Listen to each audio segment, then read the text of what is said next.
Bien, écoutez, je voudrais vous souhaiter la bienvenue pour cette première matinée de la 36e édition du Salon international du livre de montagne de Passy, dont le thème cette année porte sur les paysages vivants.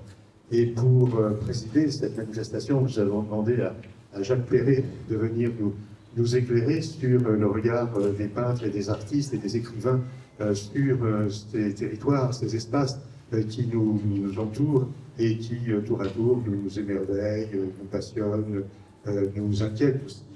Et donc, nul mieux que lui était destiné à nous éclairer sur ce sujet, parce qu'il est à la fois ingénieur, urbaniste et historien des livres de montagne. Et il a donc un double regard, à la fois un regard technique sur l'aménagement du territoire et sur toutes ces métamorphoses des stations et des montagnes des Alpes et d'ailleurs. Et il a aussi un regard esthétique parce qu'il s'est penché avec beaucoup d'acuité sur les messages que voulaient nous transmettre ces illustres témoins qui nous ont ouvert la voie d'une montagne, sinon magique, du moins très belle, et toujours marquée par une beauté simple qui nous fait rêver et qui nous aide à penser. Donc je lui laisser la parole pour justement ce panorama qui va nous montrer que la montagne a beaucoup changé depuis les descriptions et depuis les gravures que nous ont laissées les premiers témoins de cette aventure esthétique. C'est pas très fort le son. Oui, on va augmenter le son et parler un peu plus fort. Vous m'entendez bien? Ah, bon. Bien, donc pour ouvrir cette conférence, j'ai choisi cette superbe aquarelle de Saint-Mivel, puisque Saint-Mivel est à l'honneur à ce salon, qui représente bien sûr un lagopède à une perdrix des neiges, qui est enfoui dans la neige et qui va prendre son envol. Et voilà un vrai paysage vivant. Alors, on va commencer cette conférence par l'Antiquité, donc on va à peu près reculer de 2500 ans. Et pour les peuples de l'Antiquité grecque et romaine, la montagne était peuplée de dangers et les hauts sommets étaient inaccessibles. Alors ces sommets inconnus, puisqu'on n'y allait pas, étaient idéalisés pour en faire la demeure des dieux. Et là, je vais vous citer deux passages de grands classiques de l'Antiquité.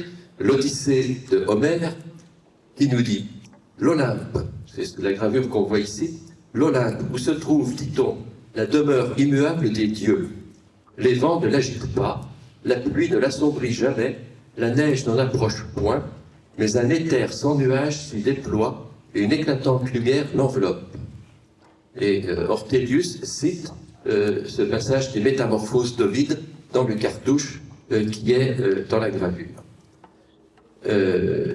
Donc Ovide, dans les Métamorphoses, nous dit « Il est en Démonie, Thessalie, un vallon que de toutes parts une forêt de rochers escarpés ferme comme une muraille. On l'appelle Tempé, ce qui veut dire Olympe. C'est par là que le Péné, c'est le fleuve qui coule au pied de l'Olympe, s'échappant du fond du mont Inde, roule ses eaux écumeuses. » Et Ortelius, dans cette gravure, c'est une gravure donc du XVIe siècle, place au sommet du mont Olympe le trône de Jupiter, Jovis Hara, Zeus pour les Grecs. On note le contraste entre les plaines fertiles qui entourent le mont et les falaises redoutables qui protègent la demeure des dieux. Donc on voit bien le monde connu en bas et le monde inconnu en haut. Alors, un autre témoignage, bien sûr, des Alpes à l'époque de l'Antiquité, c'est le franchissement des Alpes par Hannibal. Alors là, je cite deux textes latins, Polybe et Tite-Live, c'est les deux seuls textes qu'on connaît qui évoquent le passage des Alpes par Hannibal. Alors chez Polybe, la présence des éléphants est attestée par Polybe, y compris dans les Alpes. Ces éléphants lui furent en ces circonstances d'une grande utilité, car là où se trouvaient ces animaux, les Gaulois n'osaient se présenter, effrayés de ce spectacle inconnu. Le 9e jour, il atteignit la cime de la montagne et il demeura 2 jours dans son camp. Il fallait 2 jours pour se reposer après avoir ascensionné le fameux col qu'Hannibal a passé avec ses éléphants, le col que je ne vous nommerai point parce que plus de 2200 ans après, nul n'est certain de l'identité du col qu'a traversé Hannibal. Dans Tite-Live, on lit « Hannibal, après le passage de la Durance, gagna les Alpes presque toujours par des pays de plaine où les habitants n'en traversent point sa marche. Mais une fois au pied des montagnes, quoique la renommée qui ordinairement exagère les objets inconnus eût d'avance prévenu les esprits, lorsque l'œil put voir de près la hauteur des monts, les neiges qui semblaient se confondre avec les cieux, les huttes grossières suspendues aux pointes des rochers, les chevaux, le bétail paralysé par le froid, les hommes sauvages et hideux, les êtres vivants et la nature inanimée presque entièrement engourdis par la glace, cette scène d'horreur plus affreuse encore à contempler qu'à décrire, renouvela les terreurs de l'armée. Vous voyez un peu l'image que les anciens de cette époque avaient de la montagne. Alors, le Grand Saint-Bernard était un col pratiqué, bien sûr, dès l'époque romaine, et peut-être même avant, par les Celtes. On voit ici à gauche la statue érigée au col du Grand Saint-Bernard par les Celtes qui peuplent les Alpes au 1er siècle avant Jésus-Christ. Il s'agit du dieu Pène, le dieu Pène qui a donné son nom aux Alpes pennines. Les Celtes conservent le contrôle du Grand Saint-Bernard jusqu'à ce qu'il soit vaincu par l'empereur Auguste en 15 avant Jésus-Christ, alors que la Gaule était déjà asservie par Jules César dans les années 50. Ils vont alors ériger un temple dédié à Jupiter, dont on voit à droite la reconstitution, c'est dans le Monete di del Gran San Perno, c'est un dessin de Corny, qui a été publié en 2001, une reconstitution de ce qui existait au Grand Saint-Bernard au temps des Romains. Donc les Romains, ils ont balancé le dieu Pène et ils ont mis leur dieu à eux à la place. Pour rester encore dans l'Antiquité, voilà une fresque découverte à Pompéi, datant du milieu du 1er siècle après Jésus-Christ. Vous voyez qu'on monte, hein, on est parti à moins 2500, maintenant on est à moins 2000. C'est une des très rares représentations du Vésuve avant l'éruption de l'an 79. Évidemment, puisqu'elle a été faite à Pompéi, c'était avant que Pompéi soit sous les cendres du Vésuve. On voit Bacchus à gauche, le dieu du vin, qui illustre la qualité des vignobles et la fertilité de la région. Et le sommet du Vésuve présente donc une forme pointue avant l'apparition de son cratère. Le serpent, dans la partie inférieure de la fresque, représente le bon génie protecteur des récoltes. Alors on continue notre ascension dans le temps avec Ammien Marcellin. Ammien Marcellin, c'est à peu près le 4e siècle après Jésus-Christ. Dans Histoire, livre 15, il nous dit « Cette partie des Gaules, en raison de la masse de leurs montagnes alpiques, effrayantes par leurs neiges éternelles, était presque inconnue auparavant des habitants du reste du monde, sauf dans les régions côtières. Des remparts lancèrent de toutes parts, disposés par la nature comme par la main de l'homme, dans ces Alpes côtiennes qui commencent à la ville de Suse, se dresse une haute chaîne que presque personne ne peut franchir sans danger. En hiver, la terre couverte par l'effroi d'une croûte de glace, étant comme polie et par là même glissante, rend la marche incertaine et provoque des chutes. Et les larges vallées, où en terrain plat la glace ôte toute sécurité, engloutissent parfois les voyageurs. Vous voyez que on a progressé dans le temps, mais l'image de la montagne reste toujours aussi angoissante. Au Moyen-Âge, il n'y aura pas beaucoup d'évolution, d'autant plus qu'au XIIIe siècle, en 1248, survient une grande catastrophe en Savoie, l'éboulement du mont Granier. Cette catastrophe est relatée dans la chronique de Nuremberg, donc on voit ici à gauche le folio de la chronique de Nuremberg qui raconte l'histoire de l'éboulement du Granier, et à droite, un grossissement de la gravure qui illustre cette catastrophe.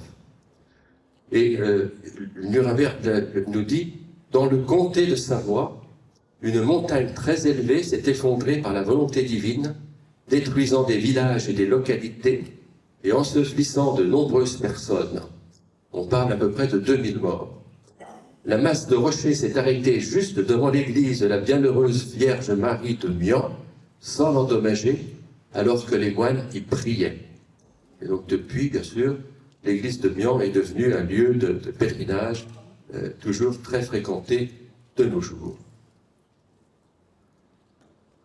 La montagne au Moyen-Âge reste un espace quasiment inaccessible et dangereux, peuplé de monstres. La vue présentée ici évoque l'ascension du Canigou par Pierre III d'Aragon vers 1280, qui est racontée par le moine Fra Salim Bene. Il nous dit: Pierre fit donc l'ascension seul, parce que ses compagnons de voyage avaient abandonné l'affaire. Hein. Ils étaient trop fatigués, ils avaient trop peur. Donc Pierre d'Aragon, qui était quand même le roi, lui, il n'était ni fatigué, ni il avait peur. Il a donc continué l'ascension seul, à grand-peine. Et lorsqu'il parvint au sommet de la montagne, il y trouva un lac.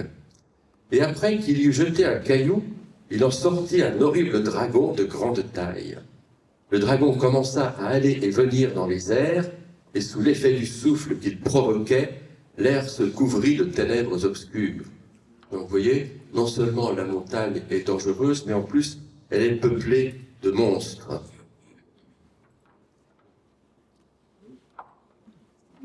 Alors là, on va partir maintenant au mont Ventoux, un sommet très visible de la vallée du Rhône, que Pétrarque a gravi. La famille de Pétrarque, qui était originaire de la Toscane, émigra dans le comté venessin, donc c'est-à-dire dans la région du Ventoux, entre le sud de la Drôme et le Vaucluse. Là, on voit à gauche le portrait de Pétrarque par Andrea del Castagno, un portrait qui est conservé à la Galerie des Offices de Florence. Excité par la vue majestueuse du Ventoux qui domine la région, il en entreprend l'ascension en 1336.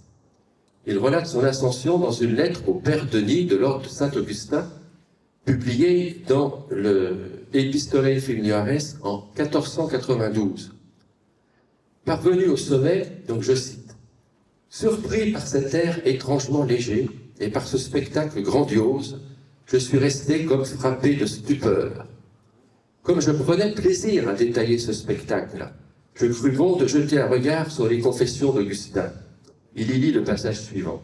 « Et les hommes vont admirer les cimes des monts, les vagues de la mer, le vaste cours des fleuves, le circuit de l'océan et le mouvement des astres, et ils s'oublient eux-mêmes. » Alors, il est alors, je le cite encore, « furieux de l'admiration que j'éprouvais encore pour les choses terrestres, alors que j'aurais dû apprendre depuis longtemps qu'il n'est rien admirable en dehors de l'âme. » Donc vous voyez, à cette époque, très dominée par la religion, les bienfaits de la terre n'étaient bons que pour rendre hommage à Dieu. Hein. Et c'est encore la religion qui va dominer la première ascension d'un très haut sommet des Alpes, la cime de Rochemelon. C'était un croisé originaire d'Asti, Bonifacio Rotario, qui fut capturé en Terre Sainte. Il fit le vœu, s'il survivait à sa captivité, de gravir le premier sommet marquant qu'il verrait à son retour et d'y déposer une offrande. C'est donc le sommet de Rochemelon, qui fait quand même 3538 mètres d'altitude, qui surplombe la ville de Suse de 3000 mètres, qu'il gravit le 1er septembre 1338 pour y déposer un triptyque en laiton doré dédié à la Vierge Marie. On peut y lire en latin: « Bonifacio Rotario, citoyen d'Asti, m'a apporté ici, en l'honneur de notre Seigneur Jésus-Christ et de la Bienheureuse Vierge Marie. » Ce triptyque, donc vous voyez la photo ici à gauche, est précieusement conservé au musée diocésain de Suse, où vous pouvez aller l'admirer. Rochemelon est depuis un lieu de pèlerinage qui a lieu chaque année le 5 août. Bloqué à Novalaise en raison d'une épidémie de peste en Maurienne, le seigneur de Villamont en fit l'ascension en 1588 et la relate dans le récit de ses voyages. Je cite: « Étant donc parvenu jusqu'au sommet, j'entrai en la chapelle pour faire ma prière, et incontinent après je sortis, jetant ma vue sur un grand lac glacé qui est sur le pays des Grisons. Puis tournant la tête d'un autre côté, je regardais les sommets des montagnes, tant de la Savoie que du Dauphiné, couverts encore de leurs chapeaux blancs, combien que nous fussions au mois d'août. Et bien que toutes ces montagnes soient très hautes, néanmoins, en comparaison de la montagne où j'étais, elles me semblaient petites. Puis, venant à jeter les yeux sur les terres du pays du Piémont et de Lombardie, subitement j'oubliais tous les travaux passés et me sentis comblé en l'âme d'une joie indicible. Donc voilà, on commence à prendre plaisir à escalader les montagnes. On est au XVIe siècle. Alors ici, c'est le premier tableau qui représente le Mont Blanc. Alors le Mont Blanc, bien sûr, il est dans le lointain, derrière le Maule. On est au bord du lac Léman, à Genève, et ce tableau est peint par Conrad Winz, qui est donc un peintre du XVe siècle. Originaire de Bade-Württemberg, il s'est établi à Bâle. Cette peinture faisait partie du rétable de la cathédrale Saint-Pierre de Genève. Donc, on y voit deux scènes de la Bible dans une seule toile. La pêche miraculeuse et Jésus marchant sur l'eau, représenté sur le lac Léman, donc avec le Mont Blanc en toile de fond. Et c'est la première représentation picturale que nous connaissons du Mont Blanc. Ce serait possible d'éteindre les lumières parce qu'on voit pas bien les... On nous demande si on peut éteindre les lumières parce qu'on ne voit pas très bien l'écran. Voilà, est-ce que c'est mieux comme ça? Merci pour cette remarque.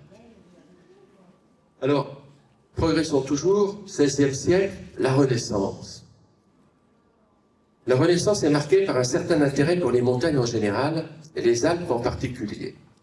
On observe ce nouveau regard dès la fin du XVe chez des artistes célèbres comme Léonard de Vinci. En combinant l'art et la science, il est un remarquable précurseur des humanistes du XVIe siècle. On retrouve souvent des arrière-plans de montagnes dans ses tableaux les plus célèbres, que ce soit la Joconde ou Sainte-Anne, par exemple. On retrouve souvent ces arrière-plans. Ce dessin est probablement inspiré des paysages rocheux de la Grigna au-dessus de l'Ecco, région qu'il a souvent parcourue. En 1522 paraît la relation de l'ascension célèbre au mont Pilate, effectuée par Joachim Vadianus de Saint-Gall. L'auteur prend de la distance avec les interprétations divines et apprécie le paysage naturel montagnard pour lui-même. Ce nouveau regard sera conforté par la publication en 1543 de la lettre de Conrad Gessner à Jacques Vogel sur l'admiration des montagnes. Et rien que le titre, lettre sur l'admiration des montagnes, qui débute ainsi. Je ferai chaque année l'ascension de quelques montagnes, ou tout au moins d'une, à la saison où les plantes sont encore en pleine floraison, pour examiner celles-ci et pour procurer à mon corps un noble exercice, en même temps qu'une jouissance à mon esprit. Quelle volupté n'est-il pas vrai?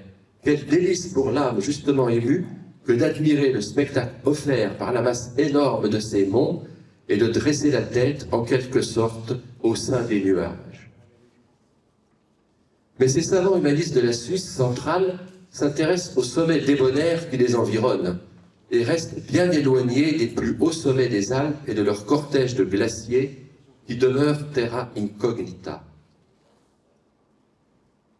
Plusieurs auteurs de la Renaissance sont employés dans des ouvrages descriptifs souvent remarquablement illustrés à faire découvrir ces contrées alpines en se limitant encore le plus souvent aux vallées et aux villes de Suisse et du Piémont. En 1544 paraît la célèbre cosmographie de Sébastien Münster, qui ne nomme que le Viso, source du Pô, mais illustre aussi les bains de Loèche, dans le Valais, plus ancienne activité touristique développée dans les Alpes depuis l'Antiquité. Mais il s'agit là d'une cosmographie universelle qui ne fait qu'effleurer le sujet des Alpes. On peut trouver également des représentations de la montagne dans les planches des grands atlas qui ont paru dans le dernier quart du XVIe siècle, comme le Théâtre du Monde d'Abraham Ortelius ou le Civitates Orbis Terrarum de Jean Braun. On voit ici la ville d'Innsbruck.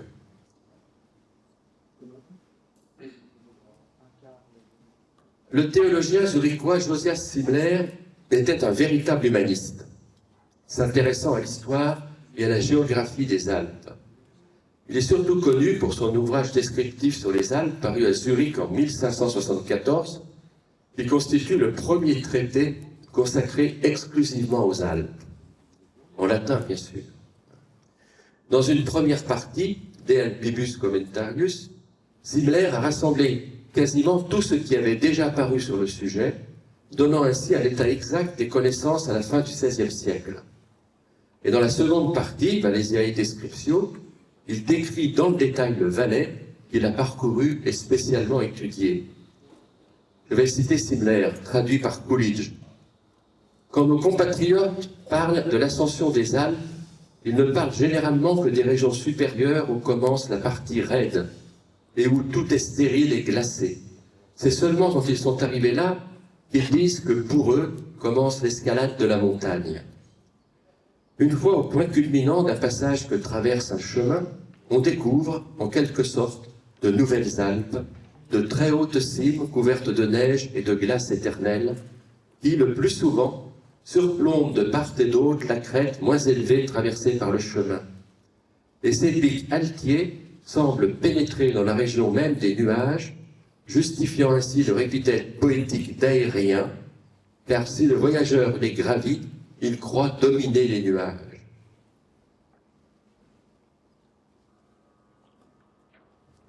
Montaigne, le grand philosophe, effectue un voyage en Italie en juin 1580 et novembre 1581. C'est à son retour, en novembre donc, qu'il franchit le col du Mont-Cenis. Le manuscrit de ce voyage a été tardivement retrouvé et donc n'a été publié qu'en 1774. Je cite Montaigne. « La montée est de 2 heures, pierreuse et malaisée à chevaux qui y sont accoutumés, mais autrement sans hasard et difficulté.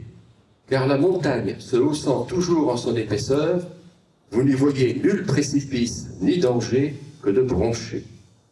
Sous vous, au-dessus du mont, il y a une plaine de 2 lieues, plusieurs maisonnettes, lacs et fontaines, et la poste. Point d'arbres, oui. Bien de l'herbe et des prés qui servent en la douce saison. Lors, tout était couvert de neige. On était au mois de novembre, il rentrait. La descente est d'1 lieue coupée et droite, où je me fis ramasser à mes mêmes marrons. C'est-à-dire qu'à l'époque, pour passer le Mont-Cenis, quand il y avait de la neige, il y avait des guides qu'on appelait les marrons, et qui mettaient les voyageurs dans des espèces de luges comme ça, et ils les faisaient descendre le chemin en glissant sur la neige.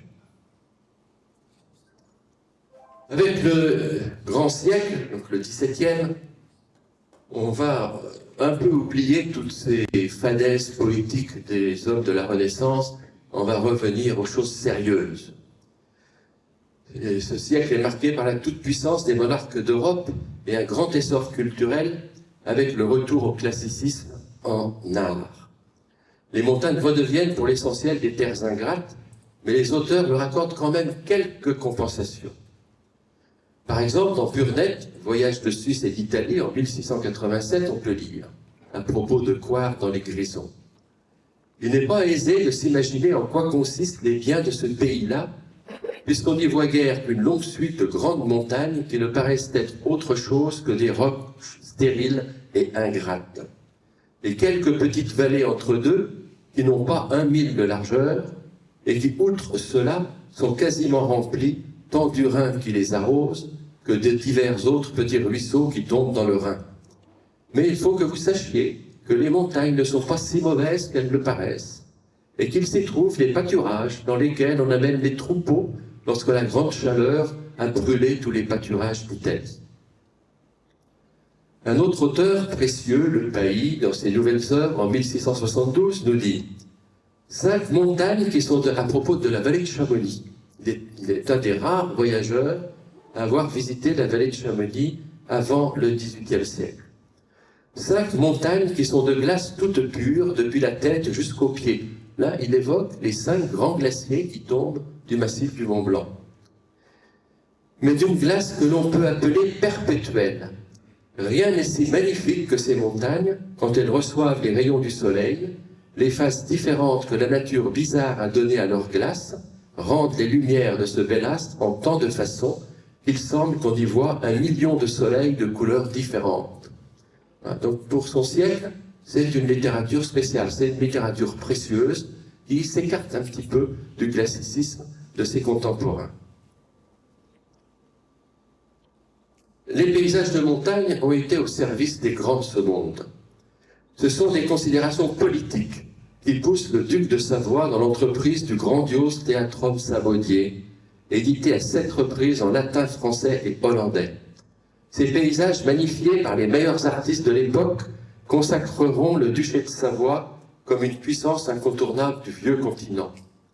Enfin sont révélées aux élites de l'Europe les contrées du Faucigny, avec de remarquables planches représentant La Roche-sur-Foron, Bonneville et ici Salange. On voit très bien donc la ville de Salange, à gauche le massif des Fises et à droite le massif du Mont-Blanc.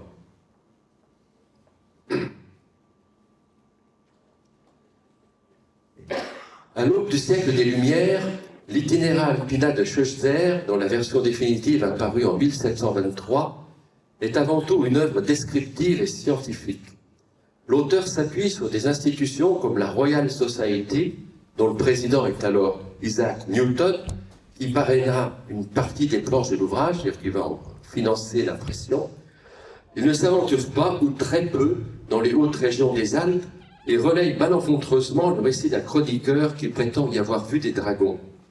Bien que Scheuchzer doute de la véracité de ses propos, il insère plusieurs planches représentant des dragons dans son livre, qui deviendra bien injustement pour la postérité, qui ne lit pas le latin, l'archétype de l'obscurantisme alpin, alors qu'il contient de nombreuses observations scientifiques novatrices pour l'époque, à l'aube du siècle des Lumières.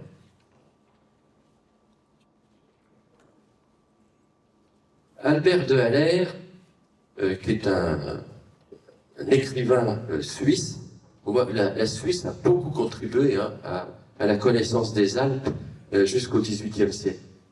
Albert de Haller décrit en 1732 l'hiver dans les Alpes, dans son Ode sur les Alpes.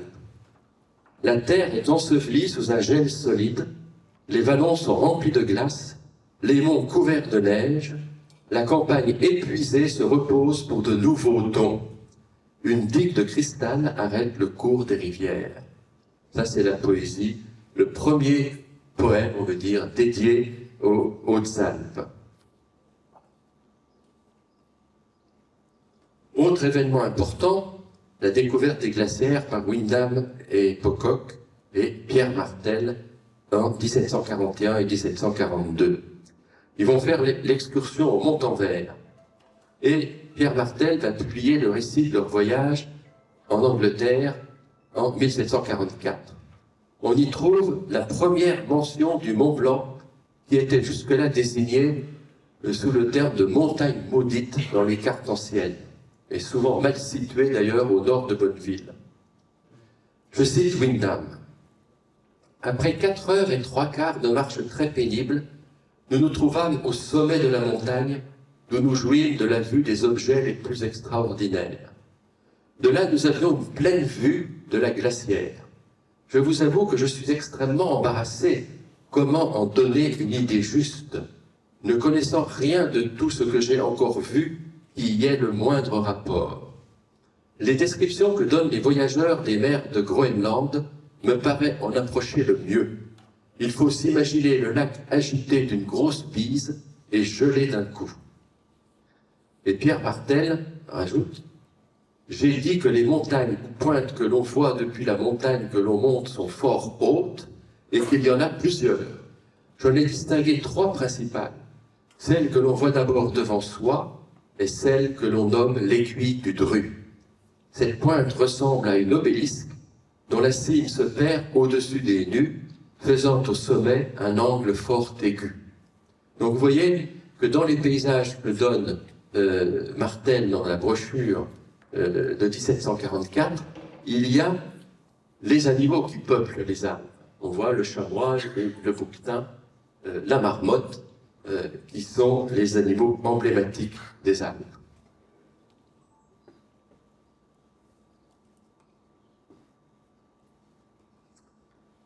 C'est avec la publication en 1761 de la Nouvelle Héloïse de Rousseau qu'on a coutume de faire remonter l'introduction du sentiment de la montagne dans la littérature.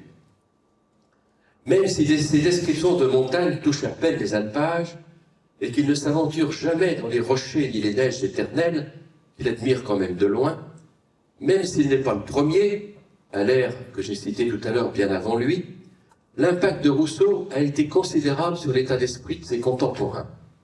En rapprochant l'homme de la nature, il a ouvert les portes de la montagne. Et c'est bien dans cette petite brèche que se sont engouffrés après lui tous ceux qui ont mis les Alpes au cœur de leurs écrits. Alors je vais citer Rousseau dans la Nouvelle Héloïse. À Maigry, donc au bord du lac Léman. Derrière nous, une chaîne de roches inaccessibles séparait l'esplanade où nous étions de cette partie des Alpes qu'on nomme les glaciaires. Parce que d'énormes sommets de glace qui s'accroissent incessamment les couvrent depuis le commencement du monde. Ces montagnes sont si hautes qu'une demi-heure après le soleil couché, leurs sommets sont encore éclairés de ces rayons dont le rouge forme sur ces cimes blanches une belle couleur de rose qu'on aperçoit de fort loin. Des forêts de noirs sapins nous ombrageaient tristement à droite, un grand bois de chêne était à gauche au-delà du torrent et au-dessous de nous, cette immense plaine d'eau que le lac forme au sein des Alpes nous séparait des riches côtes du pays de Vaud, dont la cime du majestueux Jura couronnait le tableau.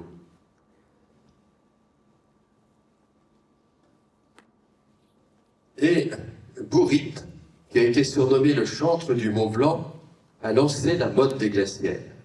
Il a tenté à plusieurs reprises d'atteindre le sommet du Mont Blanc sans succès. À défaut, il a rédigé plusieurs ouvrages pour décrire la vallée de Chamonix et le massif du Mont Blanc qui ont remporté la faveur du public. Il était aussi habile dessinateur et peintre, comme en témoigne cette belle vue animée du glacier des Bossons. Donc, dans la description des glaciaires, publiée en 1773, Bourrit nous dit « Ce ne fut qu'après une lieue de marche assez rapide que nous eûmes l'étonnant aspect des murs de glace qui soutiennent le glacier. Ce sont des masses de glace qui s'élèvent perpendiculairement comme les murs d'une citadelle revêtue de fortes tours et qui peuvent avoir environ 300 à 400 pieds de haut. Les extrémités de ces énormes glaces étaient transparentes. Parvenus au plus haut du glacier, nous eûmes la vue de toute la vallée de Chamonix, qui se présente ici dans la plus agréable perspective. La vue des glaciers et amas de glace, celle des rivières qui en sortent, les petites îles qu'elles forment, les champs cultivés, la belle et tendre verdure des prés, le contraste des sapins avec la couleur jaune des bois de mélèze. Tous ces divers objets qui viennent comme aboutir au vaste champ de glace sur lequel nous étions, forment le plus singulier et le plus pittoresque tableau. Au-dessus de nous, nous admirions de nouveau la majesté du Mont Blanc et nous pûmes juger mieux qu'ailleurs de son immense hauteur et de l'impossibilité de pouvoir jamais l'atteindre. Bien sûr, Bourrit va être démenti. Horace Bénédict de Saussure, savant de renommée universelle, a parcouru les Alpes pendant 30 ans. Il a fait progresser quasiment toutes les sciences, la botanique, la physique et l'électricité, l'hygrométrie, la minéralogie, et surtout il fut le véritable fondateur de la géologie moderne. Ses voyages dans les Alpes, publiés en 4 volumes dans le dernier quart du XVIIIe siècle, à l'apogée du siècle des Lumières, sont sans doute le livre de montagne le plus fondamental qui ait jamais été publié sur le sujet. L'auteur y décrit les différentes contrées des Alpes qu'il a visitées, y raconte ses ascensions et échafaude de nombreuses théories scientifiques. Cette vue dessinée par Karl Hackert en 1781 est sans doute celle qui rend le mieux ce paysage glaciaire emblématique des Alpes au maximum de son développement pendant le petit âge glaciaire. Écoutons Saussure à propos de la mer de glace. On y conduit ordinairement les étrangers parce que c'est là un site qui présente un magnifique aspect de cet immense glacier et des montagnes qui le bordent. Et parce qu'on peut de là descendre sur la glace et voir sans danger quelques-unes des singularités qu'elle offre. En montant au Mont-en-Vert, on a toujours sous ses pieds la vue de la vallée de Chamonix, de l'Arve qui l'arrose dans toute sa longueur, d'une foule de villages et de hameaux entourés d'arbres et de champs cultivés. Au moment où l'on arrive au Montanvert, la scène change. Au lieu de cette riante et fertile vallée, on se trouve presque au bord d'un précipice, dont le fond est une vallée beaucoup plus large et plus étendue, remplie de neige et de glace, et bordée de montagnes colossales, qui étonnent par leur hauteur et par leur forme, et qui effraient par leur stérilité et leurs escarpements. Si vous prenez le train du Montanvert, vous verrez, à un moment donné, quand on passe le tournant, et qu'on arrive en vue de la mer de glace, beaucoup de touristes s'esclavent. On va, oh, c'est waouh, ouais. Évidemment, le choc est brutal, parce qu'on quitte le vert paysage de la vallée de Chamonix, et tout de suite, on est plongé dans la haute montagne. L'ascension du Mont Blanc par Saussure en 1787, un fait majeur de l'exploration scientifique. Saussure réalise la 3e ascension, 1 an après Paccard et Balma, mais la première ascension scientifique et la première par un voyageur étranger à la vallée. Elle eut un retentissement considérable dans toute l'Europe. Peu importe que Marcade Vaucher, qui ne faisait pas partie de l'expédition, ait gravé cette vue directement depuis un dessin de l'ascension du col du Géant par Henri Lévesque. L'important est de rendre compte de façon flatteuse de cet exploit scientifique. Donc on dit c'est l'ascension du Mont Blanc, en fait, c'est l'ascension du col du Géant. Mais peu importe, c'est pas grave. Saussure publie peu après le récit de cette ascension. En 1787, donc quelques mois, 2 mois après, sort le récit. Au sommet, il s'esclave. Je n'en croyais pas mes yeux. Il me semblait que c'était un rêve. Lorsque je voyais sous mes pieds ces cimes majestueuses, ces redoutables aiguilles, le Midi, l'Argentière, le Géant, dont les bases mêmes avaient été pour moi d'un accès si difficile et si dangereux.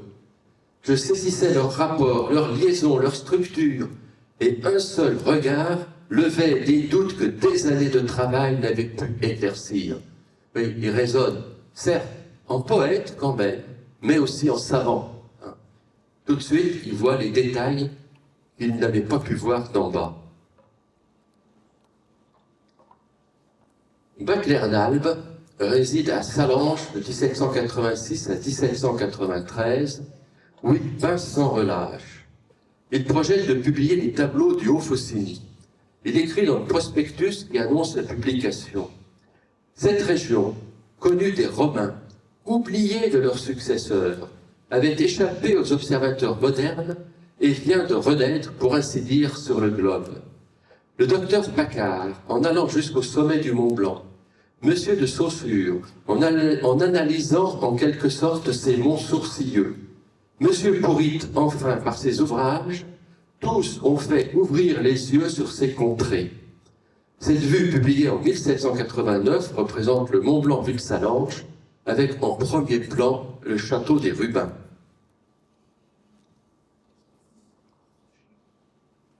Pierre-Louis de Larive est le fondateur de l'école genevoise de paysage. Cette vue du coucher de soleil sur le Mont Blanc est la toile la plus célèbre de cet artiste genevois. Dans une lettre à Suzanne Aymar Châtelain du 28 août 1802, il écrit « C'est une vue très exacte du Mont Blanc tel qu'on le voit de Sallanches, lorsque le soleil est déjà couché pour la vallée et où on est. C'est un tableau frappant, bizarre, triste et très difficile. » Dans la notice biographique qu'il a lui-même publiée en 1832, il dira de cette œuvre « En 1802, je fis un tableau qui renverse toutes les règles, en ce que l'objet le plus éloigné se trouve le plus grand et le plus apparent, tandis que les seconds plans et les devants sont entièrement dans l'ombre, n'ayant la lumière que sur la montagne qui occupe tout le fond. » Ce tableau célèbre est conservé au Musée d'art et d'histoire de Genève. Après avoir vu le Mont Blanc en plein jour, le Mont Blanc au coucher du soleil, voici le Mont Blanc depuis Saint-Martin au clair de lune. Ludwig Bleuler est un artiste suisse établi à Schaffhouse, à qui l'on doit de belles peintures à la gouache de sites alpestres, comme cette remarquable vue du Mont Blanc en clair de lune prise du pont Saint-Martin vers 1830. Cette gouache de la collection Payot du département de la Haute-Savoie rend de façon spectaculaire la lumière de la pleine lune qui éclaire le Mont Blanc. Là, on va décliner maintenant quelques vues spectaculaires des ascensions héroïques du Mont Blanc, c'est-à-dire des ascensions qui ont été effectuées globalement au cours de la première moitié du 19e siècle.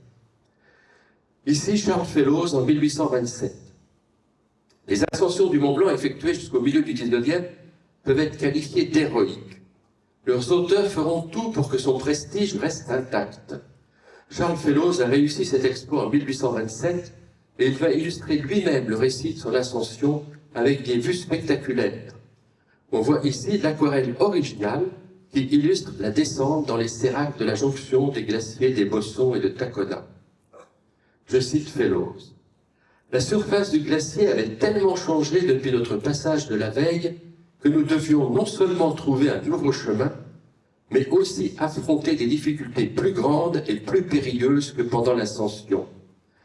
Poursuivant notre route, nous arrivâmes enfin au pied d'une falaise de glace surplombante d'une 60aine de mètres de haut, avec juste devant elle une profonde crevasse. Sur l'un de ses flancs, un fragment de glace nous offrait le seul passage possible. Nos guides durent découper des encoches pour nos mains et nos pieds afin de pouvoir descendre et remonter de l'autre côté de la crevasse. Immobiles, nous observions l'opération, redoutant à chaque instant que la falaise ne s'effondre sur nous. Vous voyez, l'ascension est dangereuse. Il faut bien que le lecteur comprenne que c'est un grand exploit. Ici, Albert Smith.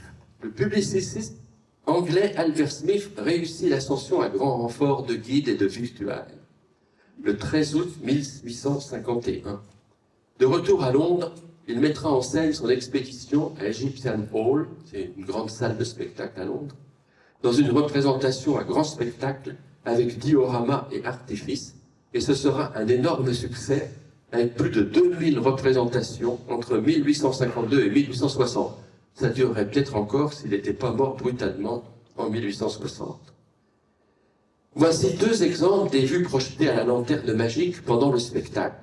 Albert Smith n'hésite pas à dramatiser la scène, allant jusqu'à montrer un alpiniste chutant dans la crevasse. Voilà comment il raconte le passage de la jonction. À sa séparation d'avec le glacier de Taconnay, celui des Bossons est brisé, soulevé, rompu par des convulsions qu'on s'explique difficilement. L'alternative de la gelée pendant la nuit et du dégel pendant le jour produisent les effets les plus extraordinaires sur cette scène de désolation et de splendide horreur. Des masses colossales d'une glace transparente, verdâtre, percées de cavernes du haut desquelles pendent des girondoles de glace aux formes les plus bizarres. Des ponts de glace suspendus sur des abîmes sans fond.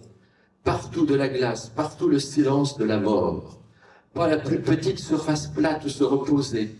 Le seul espace où l'homme puisse s'arrêter, c'est l'étroite bande qui sépare deux crevasses. La largeur de ces crevasses varie à l'infini, et chacune d'elles est soumise à de si fréquents changements que le guide le plus expérimenté ne saurait tracer un jour à l'avance la route qu'il sera possible de suivre. La fissure que vous avez enjambée aujourd'hui sera demain un gouffre béant.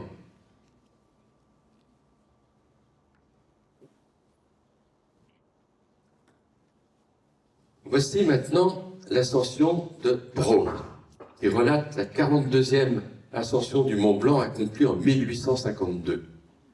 Les dessins sur le vif illustrent parfaitement cette épopée. L'artiste montre ici des ascensionnistes en pleine action, avec une puissance évocatrice remarquable des paysages extraordinaires qu'il a parcourus. La première représente le franchissement de la jonction et la seconde le départ des Grands Mulets, de nuit. L'auteur raconte ainsi l'ascension finale du mur de la côte. La côte est le dernier contrefort de la paroi qui domine le grand plateau, et si raide qu'en certains endroits, debout, la main reposait sur le glacier. L'escaladant en zigzag, en équilibrant constamment le corps dans les encoches creusées par le piolet, titubant, si accablé par la somnolence que les yeux se fermaient malgré tous les efforts, la tension était extrême. Aucune grande crevasse n'était réellement visible, mais si nous avions glissé du haut dôme sur lequel nous étions, notre sort aurait été certain. Enfin, notre chef, son manteau sur l'épaule et appuyé sur sa hache, atteignait le sommet de la côte. Et on va finir avec John MacGregor en 1853. John McGregor est un sportif accompli, inventeur du canoë moderne. Il réussit l'ascension du Mont Blanc en 1853, alors que la cabane des Grands Mulets, premier refuge de haute montagne, vient d'être inaugurée en présence d'Albert Smith. Les 4 vues qu'il donne pour illustrer son ascension ont été gravées en couleur par Georges Bester, selon un procédé original appelé lithotin. Les vues représentent successivement le passage de la jonction, le départ des Grands Mulets, l'ascension du mur de la côte et enfin l'arrivée au sommet. Si les vues sont encore très spectaculaires, le verbe se fait plus sobre. Le passage, je cite, « Le passage du mur de la côte était raide et gelé, et il fut nécessaire de tailler chaque pas dans la glace avec une hache. Ici même, les guides devinrent oppressés par le manque d'air et le grand dôme qui nous dominait. Après avoir passé près d'1 heure sur le sommet, nous commençâmes la descente. En 5 minutes, en glissant sur la neige molle, nous avions rejoint un point à partir duquel nous avions mis 1 heure pour monter au sommet. Et de cette façon, nous poursuivîmes notre descente avec l'aide de nos alphastocs jusqu'au Grand Mulet et enfin jusqu'en bas dans la vallée. Vous voyez, en 5 minutes, en glissant sur la neige, on est en bas. Hein. Et tout d'un coup, ça devient facile. Les ouvrages sur les glaciers et l'ascension du Mont Blanc ont été largement diffusés dans l'élite intellectuelle de l'Europe et ont favorisé l'émergence du thème des Alpes dans la littérature. Étienne Pivert de Sénancourt, un auteur un peu oublié injustement de nos jours, avec Obermann en 1804, est un des précurseurs du courant romantique alors en pleine éclosion. On trouve un sentiment de désespérance dans Obermann, roman très largement autobiographique d'un homme qui a trouvé refuge dans les Alpes. C'est du Rousseau, mais du Rousseau alpiniste. Le héros ascensionne, je cite, « Je suis monté hier jusqu'à la région des glaces perpétuelles sur la dent du Midi. » Et parvenu à proximité du sommet, il dit « Insensiblement, des vapeurs s'élevèrent des glacières et formèrent des nuages sous mes pieds. L'éclat des neiges ne fatigua plus mes yeux, et le ciel devint plus sombre encore et plus profond. Un brouillard couvrit les Alpes. Quelques pics isolés sortaient seuls de cet océan de vapeur. Des filets de neige éclatantes, retenus dans les fentes de leurs aspérités, rendaient le granit plus noir et plus sévère. Le dôme neigeux du Mont Blanc élevait sa masse inébranlable sur cette mer grise et mobile, sur ces brumes amoncelées que le vent creusait et soulevait en ondes immenses. » Il exprime toutefois la difficulté pour décrire ce paysage.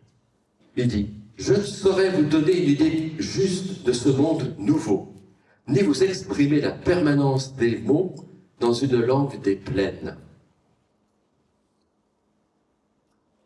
Chateaubriand effectue le voyage à Chamonix en 1805 et visite le Mont-en-Vert. Dans son écrit publié en février 1806 dans le Mercure de France et repris dans différentes éditions de ses œuvres à partir de 1815, il prend le contre-pied de la plupart de ses contemporains en éprouvant peu d'enthousiasme à la vue des paysages de montagne, même s'il leur trouve parfois quelque intérêt. Je cite, « Parlons maintenant des montagnes en général. Il y a 2 manières de les voir, avec les nuages ou sans les nuages. Avec les nuages, la scène est plus animée, mais alors elle est obscure, et souvent d'une telle confusion qu'on peut à peine y distinguer quelques traits. Les nuages drapent les rochers de 1000 manières. Lorsque le ciel est sans nuages, et que l'amphithéâtre des monts se déploie tout entier à la vue, un seul accident mérite alors d'être observé. Les sommets des montagnes, dans la haute région où ils se dressent, offrent une pureté de lignes, une netteté de plan et de profil que n'ont point les objets de plaine. Mais pour venir enfin à mon sentiment particulier sur les montagnes, je dirais que comme il n'y a pas de beaux paysages sans un horizon de montagne, il n'y a point aussi de lieu agréable à habiter, ni de satisfaisant pour les yeux et pour le cœur, là où l'on manque d'air et d'espace. Or, c'est ce qui arrive toujours dans l'intérieur des monts. Vous voyez ce jugement très nuancé. Shelley est encore marié lorsqu'il s'enfuit sur le continent en 1814 avec sa nouvelle compagne Mary, qui n'avait que 16 ans. Ils reviennent en Suisse en 1816 et lors de ce 2e voyage, ils visitent la vallée de Chamonix. C'est alors que Shelley compose son célèbre poème Mont Blanc. Le couple décide de publier le récit de ses voyages, ainsi que le poème de Shelley, de façon anonyme pour éviter le scandale. La page de titre avec leur nom d'auteur ne sera rajoutée qu'en 1829 par l'éditeur Brooks qui avait racheté Les Invendus. Percy épousera Mary en décembre 1816, après le suicide de sa première épouse. Vous voyez, c'était une vie assez mouvementée. Shelley, Mont Blanc, je cite, « Loin, bien loin là-haut, perçant le ciel infini, le Mont Blanc apparaît, calme, neigeux, serein. Les pics, ses sujets, amoncellent autour de lui leurs formes étrangères à la terre, faites de glace et de roc. De larges vallées les séparent, fleuves gelés, océans insondables, bleus comme le ciel au-dessus d'eux, qui pénètrent, sinueux, dans l'entassement des rochers à pic. » Victor Hugo a effectué un voyage à Chamonix en compagnie de sa famille et de celle de Charles Nodier en 1825. Le récit de ce voyage a paru en deux parties, la première dans la Revue de Paris en 1829 et la seconde dans la Revue des Deux Mondes en 1831. Les deux textes ont été rassemblés par Adèle Hugo seulement en 1863 dans Victor Hugo raconté par un témoin de sa vie sous le titre « Fragment d'un voyage aux Alpes ». Je cite. « Derrière la mer de glace, dominant tout ce qui l'environne, s'élève le Dru, pyramide de granit d'un seul bloc de 1500 toises de hauteur. L'horizon dans lequel on distingue à peine le col de Balme et les rochers de la Tête Noire est couronné par une dentelure de sommets couverts de neige, sur la blancheur desquels ressort, isolé et grisâtre, cet obélisque prodigieux du Dru. Quand le ciel est pur, à sa forme effilée, à sa couleur sombre, on le prendrait pour le clocher solitaire de quelque église écroulée. Et l'on dirait que les avalanches qui se détachent de temps en temps de ses parois sont des colombes qui viennent s'abattre sur ces frises désertes. » Et de conclure, la vallée de Salanches est un théâtre, la vallée de Servoz est un tombeau, la vallée de Chamonix est un temple. Ça, c'est du Hugo. Alexandre Dumas, cet ouvrage sensationnel, Impression de voyage, de l'illustre écrivain, fut écrit après un voyage effectué en Suisse en 1832, tant pour des raisons de santé que pour des motifs politiques. Publié en 5 volumes entre 1833 et 1837, c'est à la fois un roman historique et un guide touristique de la Suisse. Il contribua à populariser la version déformée de l'ascension du Mont Blanc par Jacques Balmat à partir de l'interview après boire qu'il a recueillie auprès de celui-ci à Chamonix. C'est pas ça que je vais vous raconter parce que c'est mensonger. Je vais vous raconter un autre passage d'Alexandre Dumas. J'étais si pressé de trouver du feu et une chaise que je me précipitais, on est au col de Balme, que je me précipitais dans l'auberge sans prendre le temps de jeter un regard sur cette fameuse vallée de Chamonix qui, du seuil de la porte, se déroulait à la vue dans toute son étendue et toute sa beauté. Lorsque le froid et la faim, ces deux grands ennemis du voyageur, furent un peu calmés, la curiosité reprit le dessus. Alors j'ouvris les yeux, et comme si une toile se levait sur une magnifique décoration, je saisis avec un plaisir mêlé d'effroi de me voir si petit au milieu de si grandes choses. Tout l'ensemble de cet immense panorama, dont les dômes neigeux dominant la riche végétation de la vallée, semble le palais d'été du dieu de l'hiver. En effet, aussi loin que la vue pouvait s'étendre, ce n'étaient que pics décharnés, à chacun desquels pendaient, comme la queue traînante d'un manteau, les scintillantes ondulations d'une mer de glace. C'était à qui s'élancerait le plus près du ciel, de l'aiguille du Tour, de l'aiguille verte ou du pic du Géant.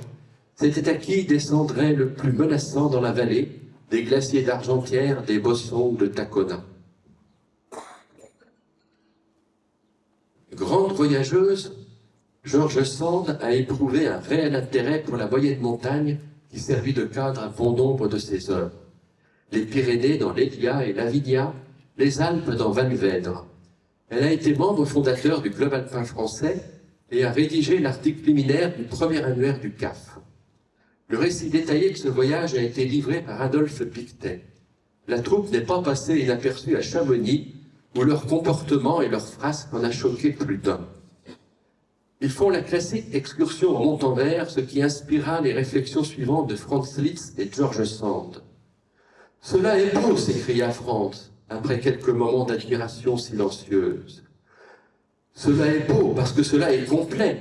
Rien ne manque à ce tableau de mort et de silence. »« Rien que la vie, » dit Georges. « Est-ce donc si peu de choses que cela ?»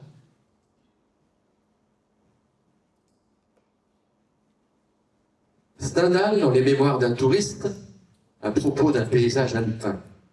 Quoi de plus joli que la gorge de Sonnan? Mais précisément parce que j'ai beaucoup admiré, mes yeux et mon âme sont rendus de fatigue, et je n'ai plus la force d'écrire et de penser. Il ne me vient que des superlatifs sans grâce qui ne peignent rien et qui n'a pas vu, et qui révoltent le lecteur homme de goût. Vous voyez, Stendhal lui-même avait des difficultés à rendre par les mots ce paysage inhabituel. C'est dans Rome, Naples et Florence, en 1826, qu'il décrit la très forte impression ressentie lors de la visite de la basilique de Santa Croce à Florence, à l'origine de ce qu'on a appelé le syndrome de Stendhal. Je cite, « Les sévices de Volterrano m'ont donné peut-être le plus vif plaisir que la peinture n'ait jamais fait. J'étais déjà dans une sorte d'extase par l'idée d'être à Florence et le voisinage des grands hommes dont je venais de voir les tombeaux. » Il y avait le tombeau de la Santa Croce, il y a le tombeau de Michel-Ange, de Galilée, etc. Vraiment des grands hommes d'Italie. Absorbé dans la contemplation de la beauté sublime, je la voyais de près. Je la touchais, pour ainsi dire. J'étais arrivé à ce point d'émotion où se rencontrent les sensations célestes données par les beaux-arts et les sentiments passionnés. C'est un peu ce genre de sensation qu'on ressent parfois devant les paysages alpins. Il ne semble pas que Lamartine soit allé à Chamonix, ni dans le pays du Mont Blanc. Néanmoins, à l'occasion d'une vente de bienfaisance organisée par Madame de Lamartine, le peintre genevois Alexandre Calame a offert une toile représentant le Mont Blanc vu de Sallanches. À partir de cette toile, Lamartine a composé en 1843 un poème intitulé « Paysage », dont il existe un manuscrit intitulé « Paysage des Alpes », signé par Lamartine, daté du 26 mars 1843 et enrichi d'un encadrement à la gouache signé par Calame. Ce poème a été publié pour la première fois dans la Revue du Deux Mondes d'avril 1843 sous le simple titre « Paysage », puis à partir de l'édition 1849 dans les Harmonies poétiques et religieuses sous le titre définitif de Mont Blanc, avec quelques modifications plus substantielles sur la dernière strophe, lui donnant une version plus sombre, correspondant à son état d'esprit de l'époque, juste après ces échecs politiques qui ont suivi la révolution de 1848, révolution où il avait pris une part active et où il a accédé au pouvoir. Mais après, il a subi un revers cruel.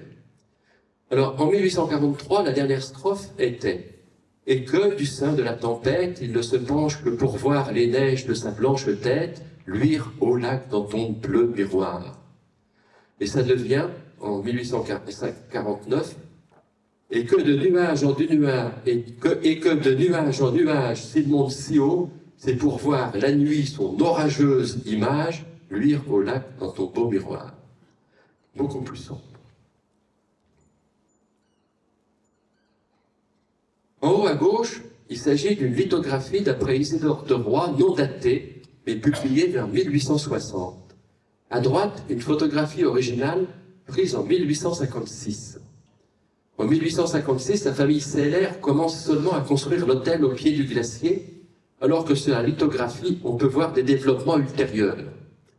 Mais quelques années seulement séparent ces deux représentations, et la photographie atteste bien que de Roy n'a en rien exagéré l'importance du glacier au milieu du XIXe siècle. En bas, une photographie que j'ai prise en 2022. Le front du glacier a considérablement reculé et se situe en dénivellation 450 mètres plus haut, au niveau du replat que l'on devine sur les illustrations un siècle et demi plus tôt. Un lac de fonte s'est formé à l'aval du front, dû au petit verrou qui termine le replat. Et on a même essayé de mettre en bas de ce glacier des douanes pour protéger la glace du soleil et éviter qu'elle fonde. Cette tentative qui a eu que de modestes effets. Gustave Doré est surtout connu comme illustrateur prolifique d'ouvrages célèbres comme Les Fables de La Fontaine, la Bible ou L'Enfer de Dante. Mais il a toujours été attiré par la montagne, produisant à 19 ans une bande dessinée humoristique intitulée « Des agréments d'un voyage d'agrément » où il relate notamment l'ascension du Mont Blanc ou illustrant les voyages aux Pyrénées de Taine.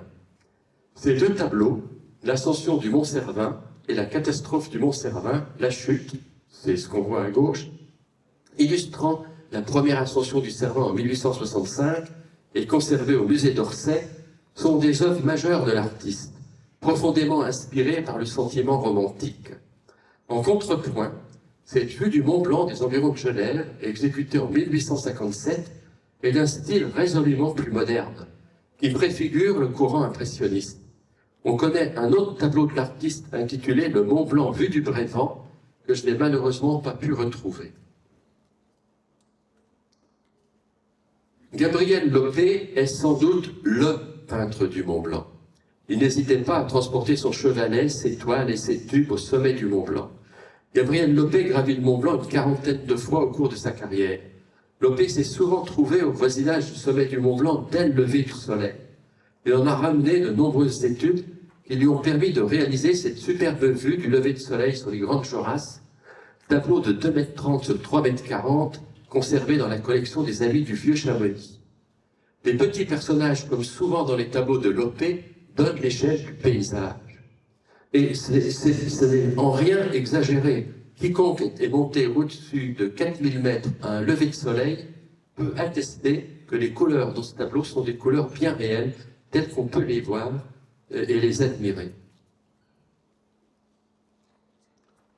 Viollet-le-Duc, le célèbre architecte à qui l'on doit tant de restauration de monuments historiques, s'intéressa dans la dernière partie de sa vie à la glaciologie et à la géologie du massif du Mont Blanc, dont il a tiré en 1876 un excellent livre qui illustre remarquablement l'évolution des reliefs au cours des différentes époques géologiques, du fait notamment de l'action des glaciers. Ces deux tableaux, conservés à la médiathèque du patrimoine et de la photographie à Charenton-le-Pont, fournissent une illustration saisissante de l'évolution du glacier des Bois entre la dernière glaciation et l'ère moderne. Donc en haut, il y a à peu près 15 000 ans, 10 à 15 000 ans, et en bas, au milieu, en 1874. En bas, c'est une photo que j'ai prise en 2021 et qui montre le spectaculaire retrait du glacier depuis l'époque de Viollet-le-Duc. Il n'y aura sans doute plus de glace au niveau du Montanvert avant 2050. Franz Schrader a été un grand géographe et cartographe, principalement dans les Pyrénées. C'était aussi un artiste, fondateur de la Société des peintres de montagne. On lui doit l'immense panorama de 15 mètres de haut et 30 mètres de large du massif du Mont Blanc qui a orné le pavillon du Club alpin français à l'exposition universelle de 1900 et dont nous reproduisons une maquette au 10e. Il a peint après 3 étés passés sur place avec l'aide des photos prises par son collègue Joseph Ballot. Schrader a écrit un essai qu'il intitule « À quoi tient la beauté des montagnes ?» Il explique les difficultés éprouvées pour peindre les paysages. Quitter le jour de l'atelier ou le plein air des plaines pour arriver devant les blancheurs des hautes cimes, c'est se trouver devant un monde nouveau. Il faut y devenir un homme nouveau. Autre difficulté, peindre, c'est reproduire un sujet non point tel qu'il est, mais tel qu'il apparaît. Dans ce travail de traduction, de juxtaposition, de superposition, pour mieux dire où l'objet doit être noyé dans ces enveloppes fluides d'air, de lumière, de nuages, quelle longue initiation est nécessaire pour que la juste part de chaque élément vienne prendre sa place dans l'impression finale. Émile Javel a été le champ de l'alpinisme contemplatif. Passionné par la montagne, il réalise de nombreuses ascensions aux dents du Midi qu'il affectionne particulièrement, et dans le massif du Mont Blanc.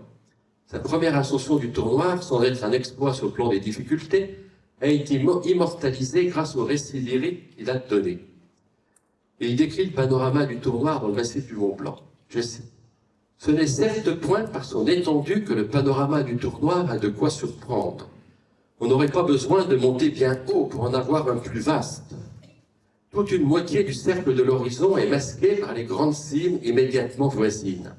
Mais là, justement, dans cette portion orientale de la chaîne du Mont-Blanc qui se développait devant nous, là était le spectacle.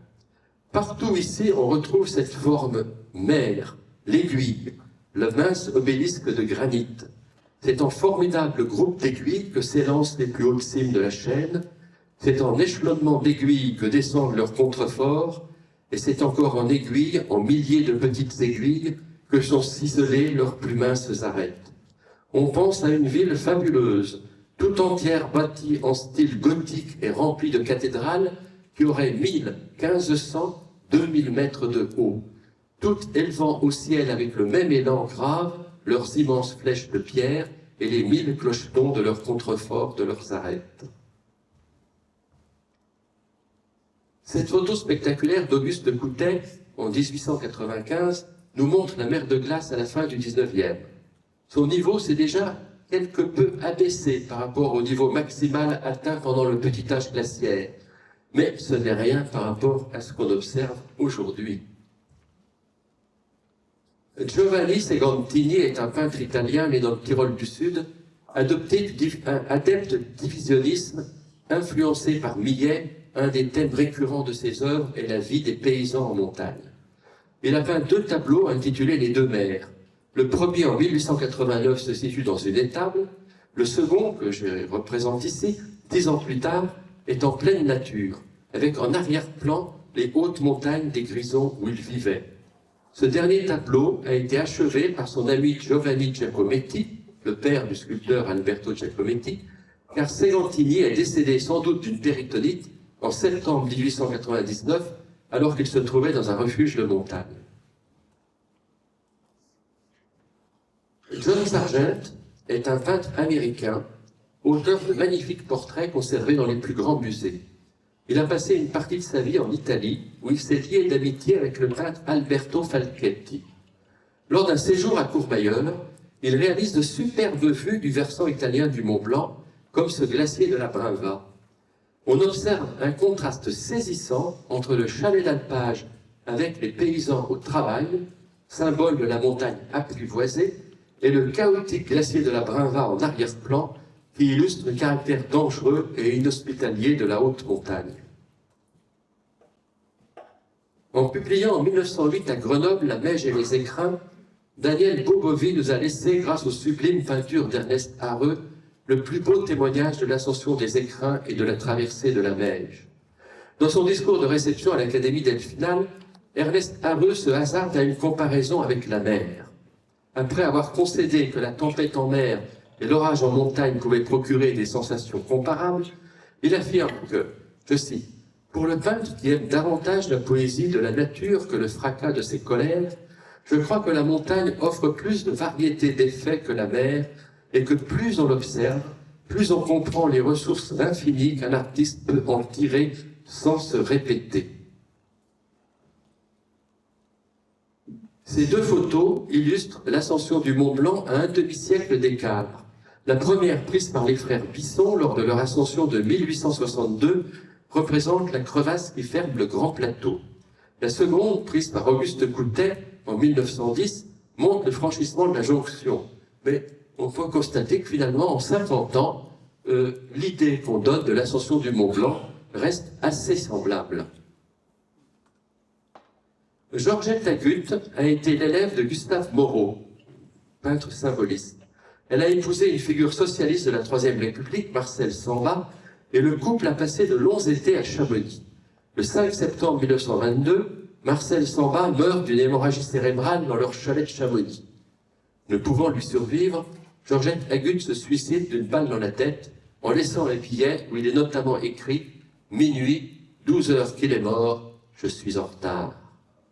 Les paysages de Georgette Agut, tels ce glacier du géant, font penser à ceux de Braque, inspirés du fauvisme, courant artistique auquel elle revendiquait son attachement. Peu Paul Signac, un des fondateurs du courant pointilliste et du divisionnisme, a joué un rôle déterminant dans l'évolution de la peinture moderne. Il était également un critique d'art très apprécié. Il se rend à Chamonix en 1919 à l'invitation de Georgette Agut. Cette huile sur toile représentant le Mont Blanc est un superbe exemple de ce courant de peinture. Elle est conservée à la Carlsberg Glyptothek, un des plus importants musées de Copenhague. Oskar Kokoschka est un élève de Gustav Klimt. Il devient un des chefs de file des expressionnistes, une des grandes tendances de l'art moderne dans la première moitié du XXe siècle. La vue de Chamonix est une des toiles qui ont été peintes par Kokoschka lors de son séjour au pied du Mont Blanc durant l'automne 1927. On y trouve tous les éléments de la technique expressionniste. Grands traits de pinceau, diversité des couleurs, dramatisation de la scène. Malgré la simplicité des formes, tous les ingrédients du paysage sont parfaitement suggérés. Les maisons de part et d'autre de l'Arve, les sombres versants boisés, l'imposante chute de glace des Bossons qui descend jusqu'à 1050 mètres d'altitude et les crêtes lumineuses du Mont Blanc. À noter qu'au cours des 50 dernières années, la langue terminale visible du glacier est remontée d'environ 600 mètres de dénivelé. L'arrivée du chemin de fer à Chamonix en 1901 et le développement des sports d'hiver sont l'occasion de produire de superbes affiches par les meilleurs artistes de l'époque. Roger Souby accorde plus d'importance aux personnages et à l'action, qui préfigure son goût pour les affiches de cinéma, comme dans cette affiche réalisée à l'occasion des premiers Jeux d'hiver de Chamonix. Avec Roger Bonners, aux formes courbes et harmonieuses, succèdent des lignes géométriques qui interprètent le paysage. Ce style s'accorde particulièrement bien à la montagne dont elle accentue les perspectives. L'Académie française ne compte que 2 alpinistes, Henri Bordeaux et Jean-Christophe Ruffin. Malgré son talent et ses succès littéraires, l'Académie française n'a pas reçu Roger Frison-Roche, qui pourtant y aurait eu sa place. Bordeaux, dans Paysage romanesque des Alpes en 1925, écrit: il connaît la fuite de la végétation sous les pas, depuis la retraite des rhododendrons qui pavoisent les pentes rocheuses jusqu'à celles plus tardives des gentianes bleues, des myosotis, des pensées sauvages et d'autres petites fleurs roses anonymes semblables à de minuscules étoiles fixées dans un firmament de mousse vert pâle. Enfin, la magnificence des champs de neige où le soleil allume d'innombrables étincelles, la virginale beauté des petits lacs aux eaux glauques subitement découverts au cœur des glaciers, et les glaciers brillants, solitude de mort, à qui la lumière communique une sorte de beauté étrange et vertigineuse, comparable à celle des sirènes qui entraîneraient les marins au fond de la mer. Frison-Roche, donc, c'est un alpiniste, un guide, un skieur, un explorateur, un journaliste et surtout un écrivain célèbre. Son roman Premier de cordée est largement inspiré de son expérience d'alpiniste et de la chronique alpine du Chamonix des années 30. Lorsque Benjamin Artaud a reçu son manuscrit, il le soumet à son chirurgien, l'infatigable chasseur Marcel Couturier, qui lui répond « Tu peux y aller, tire à 10 000 ». L'ouvrage s'est vendu depuis à plusieurs millions d'exemplaires dans le monde entier. Frison-Roche, dans Premier de cordée, je cite: le torrent issu du lac Combal le traversait de part en part et résurgeait en grondant d'une caverne de glace au niveau des prairies d'Entrèves. En 3e plan s'allongeait, démesuré, grandiose, sur 3500 mètres de hauteur, l'arête de Peutret, avec l'aiguille noire, sinistre pyramide balafrée de couloirs endeuillés, puis la dentelure des dames anglaises, irréelle, aérienne, vertigineuse. Ensuite, la majestueuse élancée de l'aiguille blanche, un cimier de glace festonné de corniches menaçantes, se raccordant par une fine crête d'argent à la masse même du géant, le Mont Blanc, dont les faces himalayennes s'élevaient si haut dans l'air qu'elles semblaient, vues de là, jetées comme un défi à l'œil des alpinistes. Il est impossible de résumer en quelques lignes la carrière polymorphe de ce peintre, dessinateur, écrivain, humoriste, cinéaste, alpiniste, explorateur. Saint-Mivel est une personnalité exceptionnelle, mais c'est sans doute son extraordinaire talent d'aquarelliste qui en fait l'un des plus grands artistes inspirés par la montagne. Dans une lettre adressée en 1934 à Claire-Éliane Angèle, historienne de l'alpinisme, Saint-Mivel expose sa vision de la peinture de montagne. L'interprétation du paysage de haute montagne Son interprétation picturale est une question qui me passionne et dont je crois avoir trouvé techniquement la solution. Pour des raisons plastiques et psychologiques, je crois fermement, et tout ce que je vois, tout ce que j'entends ne fait que me conforter dans cette opinion, que la seule technique possible en haute montagne, c'est la technique extrêmement subtile, légère et spirituelle de certains artistes japonais. D'autre part, faire en montagne de la peinture d'imitation, c'est-à-dire peindre un paysage déterminé, c'est se vouer à l'échec. Ceci s'explique logiquement. L'art alpin devrait être avant tout un art d'imagination. Gaston Rébuffat a été un grand alpiniste et un guide accompli, mais il a été aussi plus que cela. En racontant un alpinisme idéalisé, il nous a fait rêver et a suscité bien des vocations. Son étroite collaboration avec Georges puis Pierre Terraz nous a laissé des images exceptionnelles, comme cette photo sur un gendarme de l'aiguille de Roque qui a été sélectionné par la NASA pour représenter la Terre dans la sonde Voyageur. Rébuffat, dans Les Horizons gagnés, évoque la beauté des glaciers. Je cite. « Dans ce monde au-dessus du monde qu'est la haute montagne, un vaste glacier, plus qu'une paroi rocheuse, apporte le mystère et donne le sentiment de l'altitude. Un glacier, c'est une surface étrange et merveilleuse. Imperceptiblement se forment et s'ouvrent les crevasses, se dessinent les barres de sérac aux lignes pures et graphiques, les tours de glace doublement impressionnantes. Elles sont majestueuses et grandioses, et en même temps menacées et éphémères, car le glacier qui les porte est toujours en mouvement, imperceptiblement il s'écroule. » Et pour finir cet exposé, je vais évoquer Éric Alibert. J'ai rencontré Éric Alibert pour la première fois il y a 30 ans, alors qu'il exposait ses aquarelles des carnets naturalistes autour du Mont Blanc. Et pour finir cet exposé, donc, j'ai commencé par un lagopède bondissant, formidablement rendu par Samivelle. Quoi de mieux que ce petit chamois? En 30 ans, l'artiste s'est affirmé, son style s'est épuré, et il compte aujourd'hui parmi les meilleurs. Alors je cite Éric Alibert. « Être surpris du spectacle sans cesse renouvelé que nous offre la montagne, les acrobaties aériennes des chocards, le jeu des petits chamois sur les névés, la silhouette bondissante et furtive de l'hermine, le bleu extraordinaire et intraduisible de la gentiane vernale. Ne pas figurer le réel, mais sa dynamique, faite de correspondances secrètes entre intérieur et extérieur. La possibilité de l'inachevé et du fortuit, grâce au mariage aléatoire de l'eau et de l'encre, servi par la gestuelle du pinceau, offre une représentation poétique et philosophique du monde qui me convient parfaitement. La peinture devient alors un langage intérieur, entre apparition et effacement, qui questionne l'idée même de réalité. » J'en ai terminé, j'espère ne pas avoir été trop long, ça a été quand même une bonne heure. Je vous remercie pour votre attention. Je reste à l'écoute de vos questions.